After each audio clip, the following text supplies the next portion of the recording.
Pierre Blériot-Niémec, c'est justement cette question que je vais vous poser.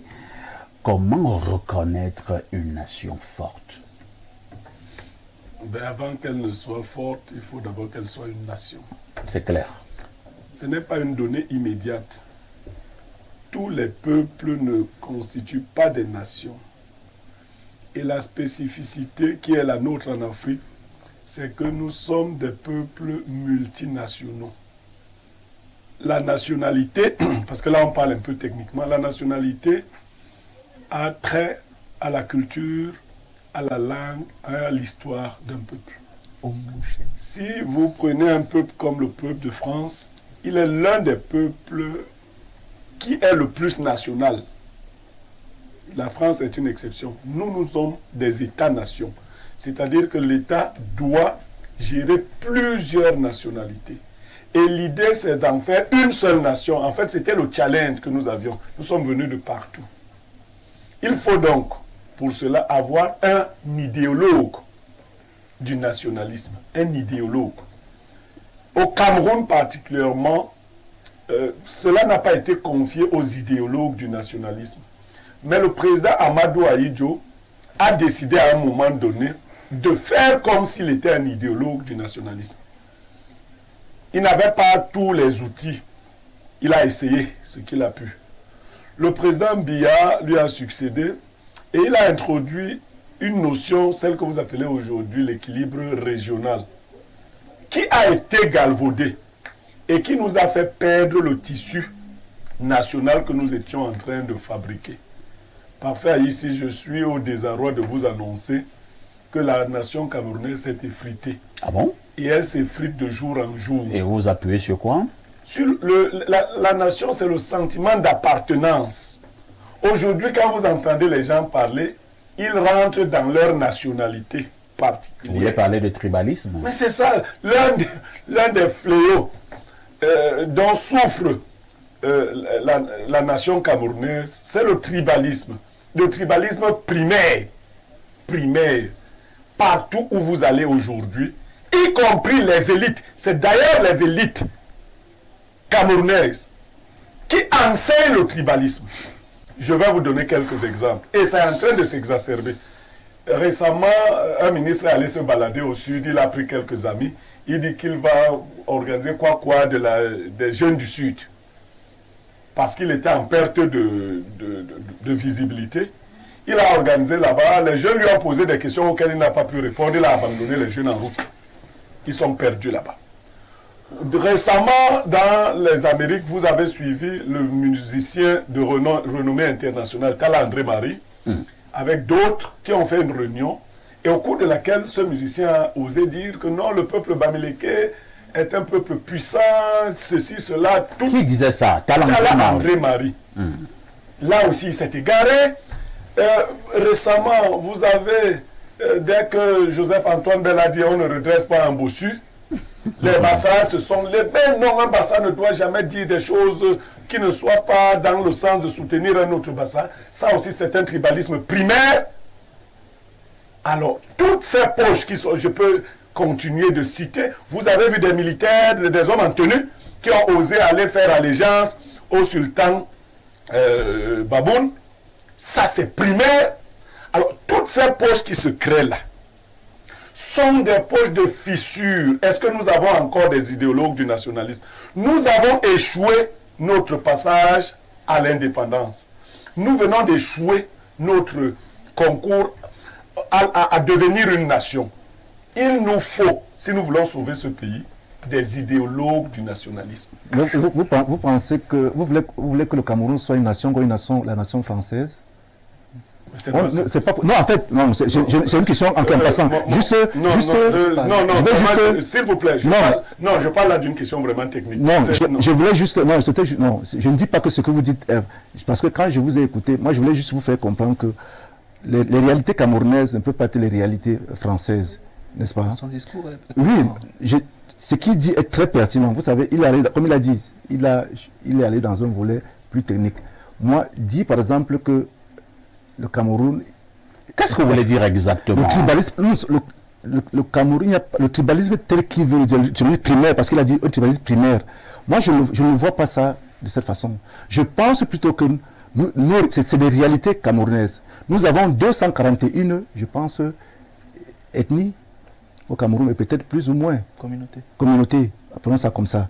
Vous pensez que en France, où il n'y a que peut-être 4 ou 2 communautés, c'est qu'il y a des Corses, il y a des Bretons, il y a... Mon cher, ne peut pas vivre la nation comme nous autres. En fait, c'était juste relever, en fait, c'était juste... Lorsqu'on veut opérer un malade, on appelle un chirurgien, on appelle des anesthésistes, ainsi de suite. On ne peut pas dire, par exemple, à un footballeur de venir parler. Oui. On va dire que non, vraiment. Oui. Lui, il va analyser après. Oui. Je vous parle d'un sujet très sensible.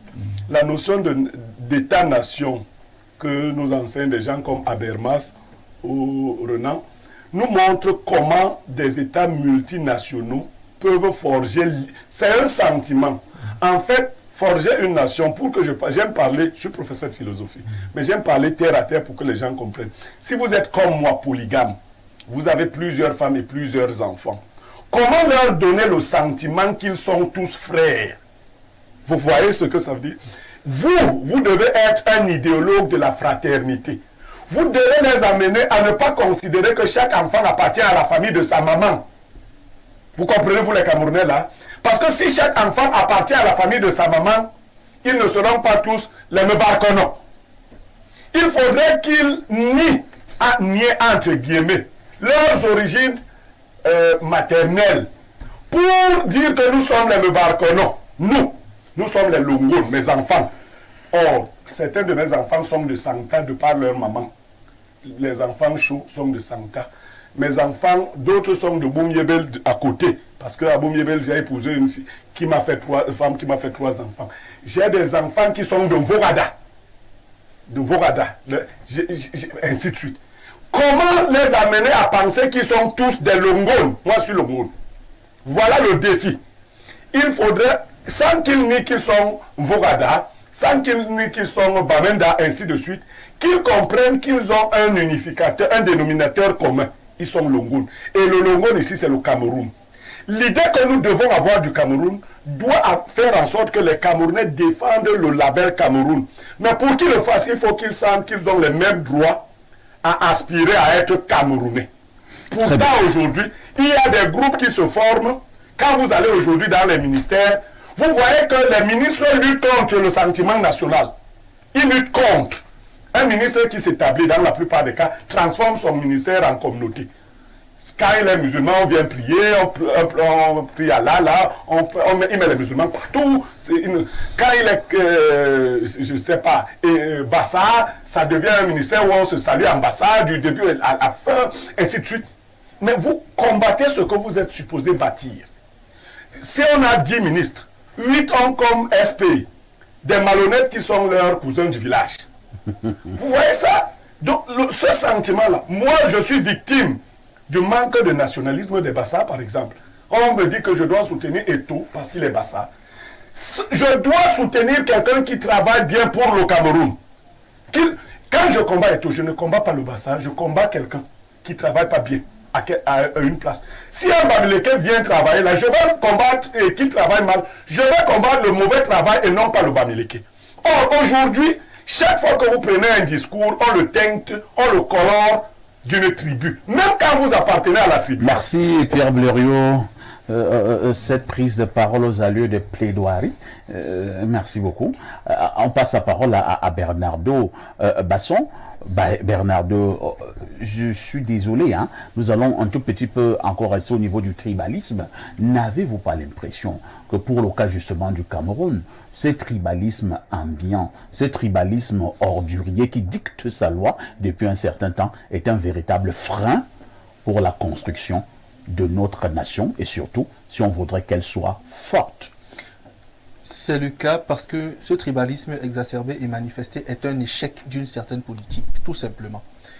C'est l'équilibre régional sabordé, mal organisé et mal implémenté qui crée ce tribalisme-là. Parce que les gouvernants ont mis un système dans lequel certaines communautés sont d'abord en compétition et un autre climat dans lequel certaines communautés à l'intérieur encore voient leurs enfants en compétition. La conséquence est bien sûr qu'on voit en l'autre l'ennemi et en son propre frère l'ennemi. Forcément, ça crée un désordre généralisé. Mais pour construire une nation forte, il faut un processus.